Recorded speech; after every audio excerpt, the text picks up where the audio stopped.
So I guess we'll kind of start with the big picture stuff. Just the idea of battling, for you and being consistent and available.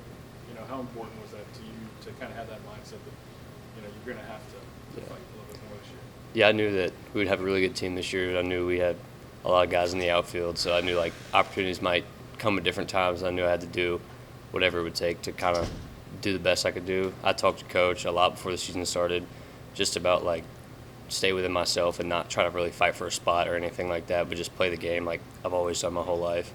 And I mean, just those conversations really helped me out a lot coming into the season. Kind of knew what to expect. You and Gavin and Cade kind of share, that fight together, I guess, and guys that have been here kind of have roles. Oh yeah, we all talk if we're on the bench together or something. We all whenever Cade will get in that bat and he'll hit a home run or something, we're all super happy for him. We just want to see everybody succeed. No matter who it is, as long as it helps the team, we're good with it. How about this weekend? Just the idea of kind of the hype surrounding this game, right? Oh yeah, I'm super excited. Last year, we'd always see the highlights of Tennessee being number one, and this year we've been number one up until this point. So we're super excited to get into it. The box can be super loud this weekend. So.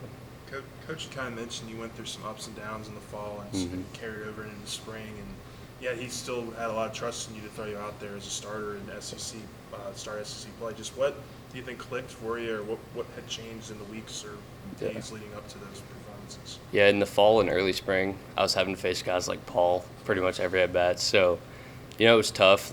You kind of hit a little downward spiral. It can kind of just build on each other if you're not careful. So, I had to really work on that coming into the season. Just watch old film with myself, just build up confidence, stuff like that.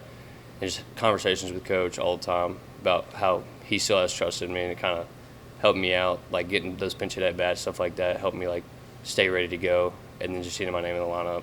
This sounds like for everybody on this team, Paul Steen is a confidence drainer. Oh, yeah. Yeah. You're what am I doing up here? Yeah, it's a lot better watching him pitch against the other team versus when he pitches against us. So. How big was that A&M series for you, confidence-wise, getting 3 starts and performing the way you did? It was big. It helped me just stay where my feet are. Remember, all right, I really can do this. It's the same game I've been playing my whole entire life, so it's really nothing different.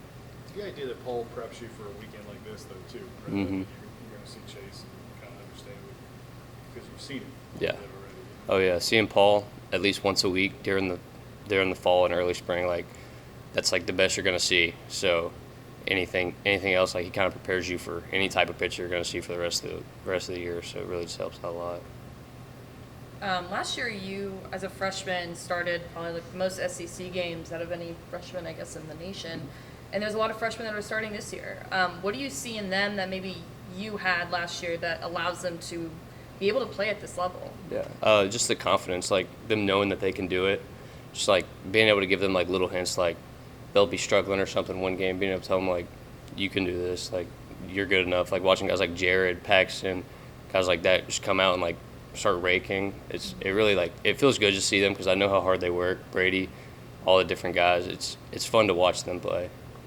On the flip side, you got a guy like Dylan. What's it like to be his teammate and just kind of? Oh yeah, he's the best baseball player I've ever seen. So it's fun just be able to watch how he goes about his business. He's the first guy here, last guy to leave every day. He's always doing something to help him be a better baseball player. It's a really good example for the younger guys. For me, I try to model myself after Dylan. If I see Dylan hitting in the cages, I'm oh, I should probably go hit in the cages right now too. So it's it's a good example for everybody. Do you think that's what it is? Work ethic and talent coming together. Yeah, it's everything. It's God given, and he works harder than anybody else I've ever met. Thanks, man. Thanks, Thank thanks, you. Josh.